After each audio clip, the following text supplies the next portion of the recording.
Isang umaga, tanghali at gabi po sa ating lahat dyan sa World guys. Ito naman tayo sa update natin sa Kim Pao. Ito guys, bago natin umpisa na ating update ay gusto ko lamang po introduce inyo ating intro. Pasok!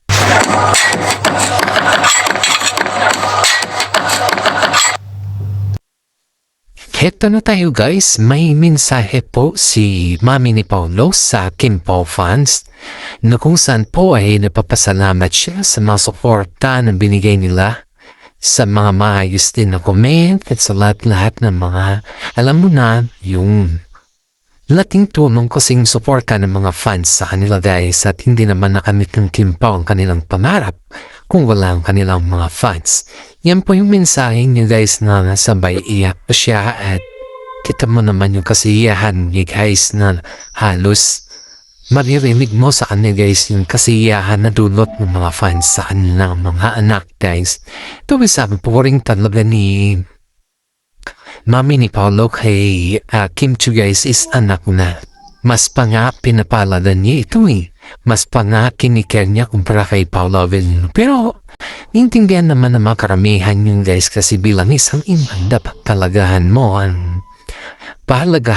ang iyong asawa ng iyong anak kasi ang asawa ng iyong anak ay partes niyan ng pamilya ninyo. Ito guys, tinatanong nila Paulo Avellino at saka si Kim Chu yung mga fans sila sa mami ni Paulo sa kanyang interview na kung saan ba nakatiran pa sila sa isang bahay.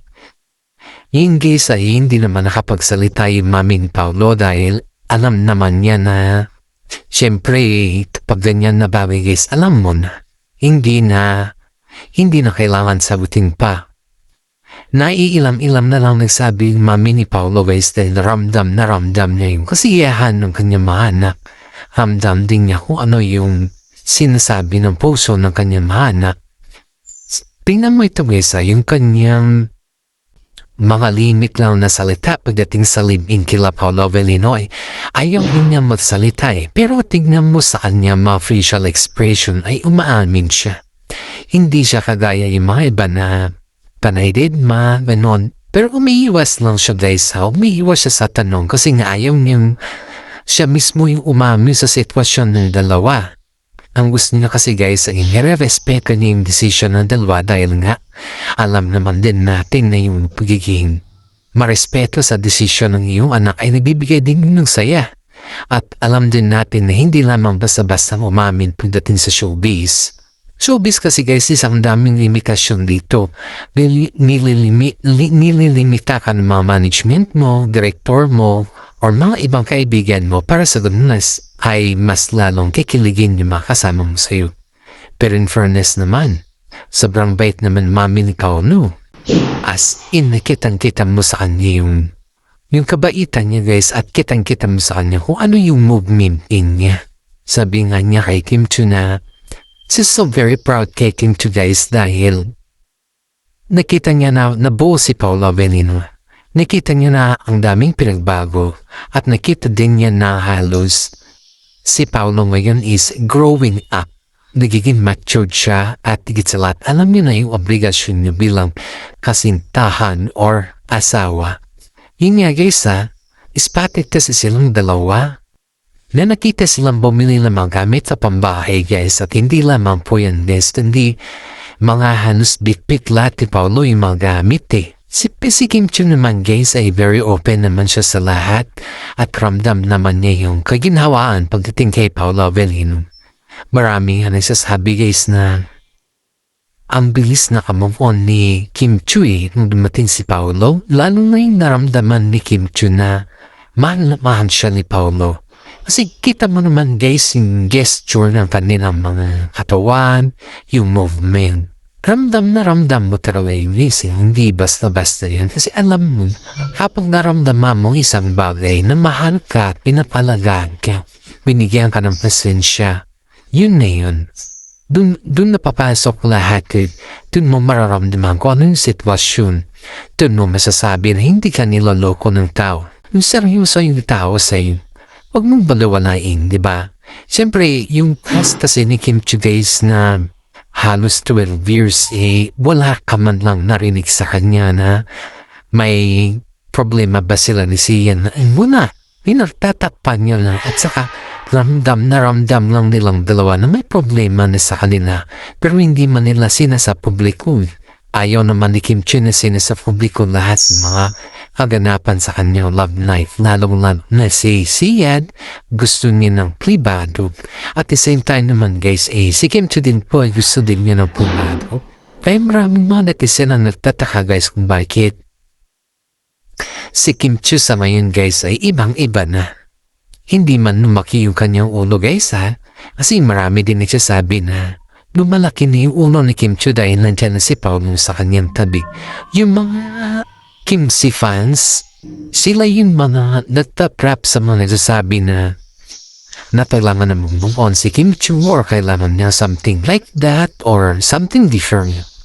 Pero hindi mo na kailangan sabihin yun guys kasi simulat sa poll pa naman, alam naman ni Kim Chiu na nakapag-on na siya. Alam niya naman na kung saan naman siya lumugar.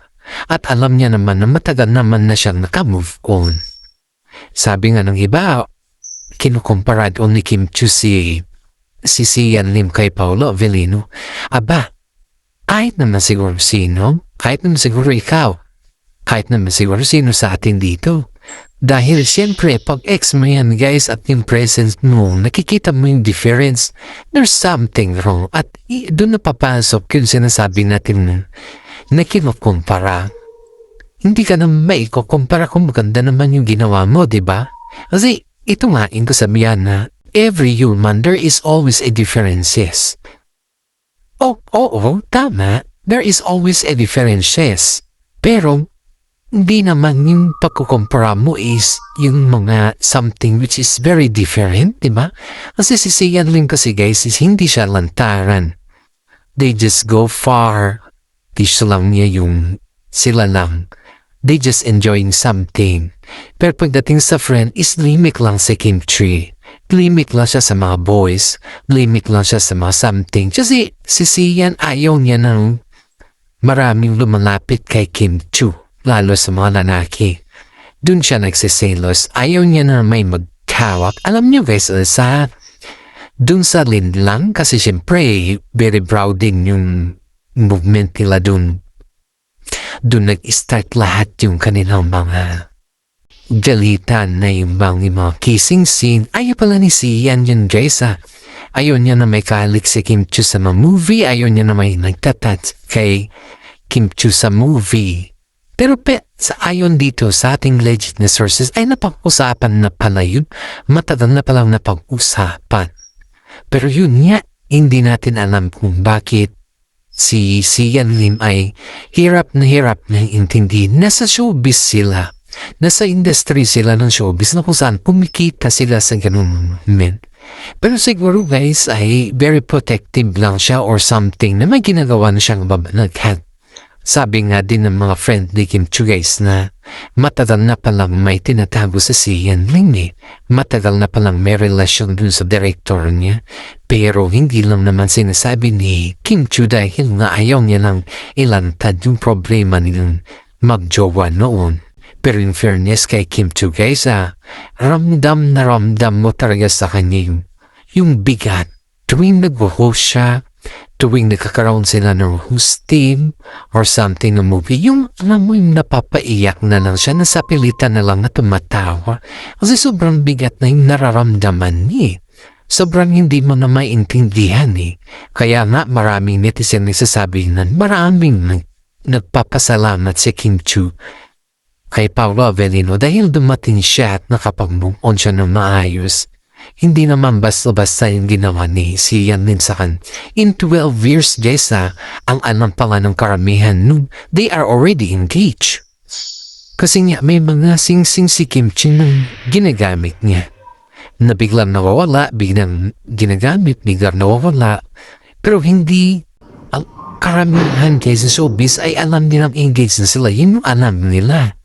Kasi nga may surprise si Sian Lim kay Kim Chiu nun Tapos ang daming flowers, going to married na daw sila. Yun yung mga plano. Pero when it comes sa interview kay si Yadlin ng Gacy's, wala pa sa kanya yung marriage. Ang sinasabi nila at age of 40. O ilang taon na si Kim Chun at ilang taon na rin si Yadlin, di ba? Ayan na si Paula Avellino dun Grace ngayon ay pasok na pasok kay Kim Chu. Pasok ang panlasa, pasok lahat. Kasi ramdam talaga ni Kim Chu yung totoong pagmamahal sa kanya. Ramdam niya yung hindi siya nabibigatan at ramdam na yung komportable kay Paula Avellino. Dahil maraming netizen nagsasabi na sana si Paula Avellino hindi siya magbago para kay Kim Chu kasi always si Kim Chu pa rin sa kanya. Ito guys bago natin papatuloy ating mga updates tungkol sa Kim Chu, shout out po muna yung mga senior citizen dyan guys at lagi nanonood sa ating YouTube channel. Shout out po sa kanila. Maraming salamat sa pag-share, pag-like, and pag-comment. Sa mga hindi nyo po skip sa ating ads, maraming salamat po sa malaking tulong na po yan para sa akin at sa mga napupulungan po natin sa mga senior citizen dyan sa ibang bansa at sa Pilipinas. Maraming salamat. Always pray to the God and always think positive kasi ang pagiging positibo ay ibibigay buhay sa pang-araw-araw natin. Salamat at God bless po sa ating lahat.